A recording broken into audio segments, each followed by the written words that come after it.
Bonjour à toutes et à tous, je suis ravie de vous retrouver dans ce premier podcast dans lequel je vais vous parler d'une dimension très particulière qui m'a été donnée de voir et qui, je pense, soulagera le cœur de nombreuses mamans qu'on appelle aussi mamanges et de nombreuses femmes qui, à un moment donné, ont dû prendre des décisions qui peut-être sont encore intensément lourdes de sens et de mots MOTS et MAUX. Tout d'abord, je suis donc accompagnante en soins de magnétisme et j'utilise également mes perceptions de l'invisible et du subtil pour pouvoir enrichir les séances, apporter des compréhensions, des éléments de compréhension, des éléments de symbolique importantes pour le processus de guérison. Aussi, lorsque je fais des séances, lorsque je partage des séances avec vous, j'ai souvent accès à des dimensions des informations qui sont issues d'un plan intermédiaire entre l'information primordiale et notre monde dense, notre dimension dense. Et c'est très intéressant parce que je remarque qu'il y a comme des espaces qui se côtoient, qui se superposent et auxquels on peut avoir accès selon notre vibration et selon notre histoire. Et aujourd'hui, j'aimerais bien vous parler d'une dimension qui accueille les êtres humains qui n'ont pas eu l'occasion de naître, mais qui par contre ont quand même eu l'occasion de grandir dans un petit ventre de maman. Cette séance, je l'ai partagée avec une femme qui a porté un petit embryon devenu fœtus pendant quelques mois dans son ventre et pour une raison qui lui appartient, ce petit être a dû retourner au ciel.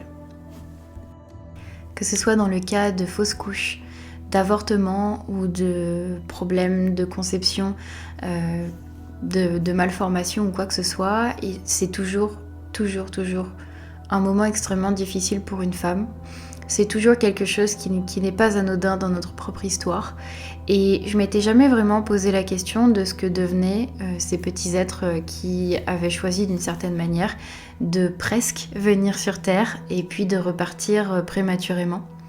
Et ce qui s'est passé pendant cette séance, ça a été quelque chose de vraiment très très beau parce que je me suis rendu compte que même si nous partons prématurément de cette terre et même si nous n'avons pas l'occasion de vivre toutes les étapes de cette vie, eh bien il y a de l'autre côté des êtres qui sont là pour nous accueillir et prendre soin de nous jusqu'à ce que nous soyons prêts à partir pour la prochaine étape. Alors, je vous raconte un petit peu comment ça s'est passé. Pendant la séance, j'ai tout de suite été connectée à ce petit être qui a grandi à un moment donné pendant quelques mois dans le ventre de sa maman. Et il m'a tout de suite conté son histoire et l'étape à laquelle il était, en fait, actuellement. Et il s'avère que quand il m'a connecté à son étape actuelle, j'ai atterri dans ce que je pourrais appeler une sorte d'île. Ça avait vraiment l'apparence d'une île qu'on pourrait retrouver sur Terre. Je dirais que même si je les ai jamais vues de mes propres yeux, je pense que des îles comme Tahiti ou Hawaï pourraient vraiment ressembler à ce que j'ai vu. C'était des îles montagneuses, j'aurais même pu dire volcaniques, mais là je n'ai pas vu de volcan donc je n'en sais rien.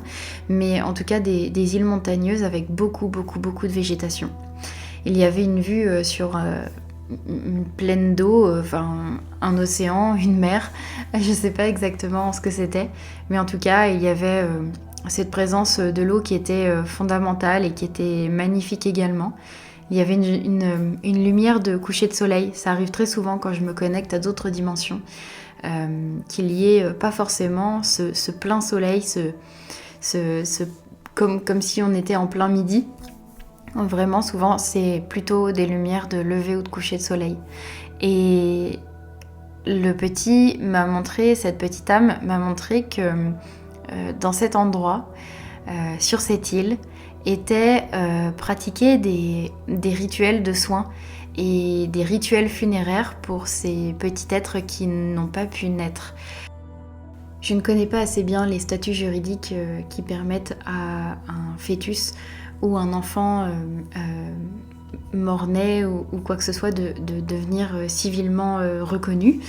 Mais moi, je vais parler simplement de ce que j'ai pu percevoir dans cette autre dimension par rapport à ceux qui n'ont pas pu bénéficier de cette reconnaissance et qui n'ont pas pu bénéficier de rituels funéraires, par exemple. Dans la vision que j'ai eue, cette île était donc un espace de soins et de rituels, j'ai envie de dire de rituels funéraires, bien que dans le ressenti, il n'y avait pas cette même lourdeur que l'on peut ressentir dans des funérailles vécues sur Terre.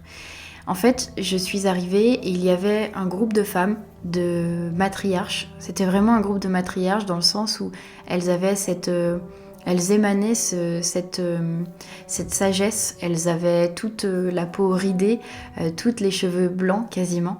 Et elles avaient vécu de nombreuses vies et choisi d'accueillir ces petits esprits qui, à un moment donné, avaient souhaité s'incarner, mais n'ont pas pu le faire jusqu'au bout. Et dans le cas de ce soin, j'ai vraiment vu tout le processus de l'enterrement du corps jusqu'au chant, jusqu'au rituel de prière, etc. J'ai pas vraiment entendu les prières, j'ai pas vraiment entendu ce qui était dit, mais l'information importante à retenir dans cette vision, c'était que ces femmes-là les accueillaient et prenaient soin d'eux pour ceux qui en avaient besoin. Parce que j'ai quand même posé la question, est-ce qu'ils passent tous par cet endroit-là ? Et en fait, il s'avère que certains êtres n'ont pas besoin de cette étape-là pour pouvoir passer à autre chose, tandis que d'autres en ont besoin. Et il s'avère que parfois, ils en ont besoin parce que la maman en a besoin, que ce soit pour des raisons d'avortement ou des raisons de fausse couche, que ce soit voulu ou absolument pas voulu. Ça n'empêche la souffrance, ça n'empêche la difficulté de vivre ces étapes-là, la difficulté de laisser partir cet esprit qui a failli s'incarner, aurait pu s'incarner d'une certaine manière. Et donc ces femmes accueillent aussi bien ce petit être que la maman en elle-même. Même si elle ne s'en rend pas consciemment compte, inconsciemment, elle fait partie du processus et elle vit cette étape de rituel d'au revoir et de passage à une autre étape de vie, que ce soit pour lui comme pour elle. Et j'ai vraiment senti chez ce groupe de femmes, de matriarches, une empathie extrême pour tous les cas de figure. J'ai senti que c'était absolument dépourvu, dénué de tout jugement. Il y avait une paix qui régnait dans ce lieu et c'est comme si chaque rituel libérait les cœurs, libérait... C'est drôle parce que je ne connaissais pas au départ ce rôle de pleureuse qui existait notamment, il me semble, en Espagne. Et là, elle m'expliquait, ces femmes, qu'elles pleuraient à la place des mamans, des femmes qui avaient porté ces petits, pour les soulager de cette charge émotionnelle et de cette charge de tristesse qu'elles ont en elles. Et donc ce sont des processus qui sont plus ou moins longs. De ce que j'ai compris, le rituel dure aussi longtemps que la maman et le petit en auront besoin. Parfois ça peut être très rapide, parfois c'est très court.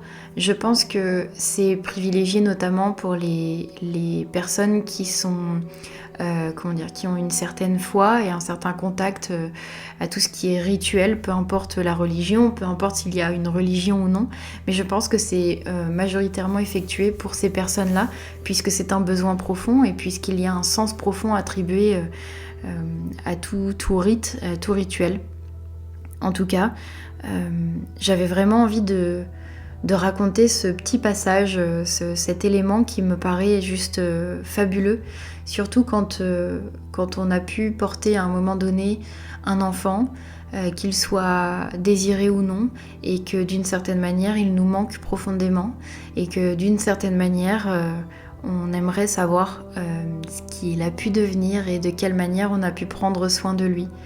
Et ne vous inquiétez pas, de l'autre côté, il pourvoit toujours à notre bonheur, à notre soin. Parfois c'est plus long, parfois c'est plus difficile. Ça dépend toujours de l'histoire qu'on a vécue sur Terre, ou que l'on n'a pas vécue, ou que l'on a vécue à peu près. Mais en tout cas, tout est adapté et il y a des étapes pour tout, et même pour eux, et surtout pour eux. Voilà, je vous remercie d'avoir écouté ce podcast. J'espère qu'il vous plaira. J'espère qu'il sera raconté de la manière la plus respectueuse possible. Et, j'espère pouvoir vous faire beaucoup d'autres récits de tous ces voyages magnifiques que je fais lors des séances.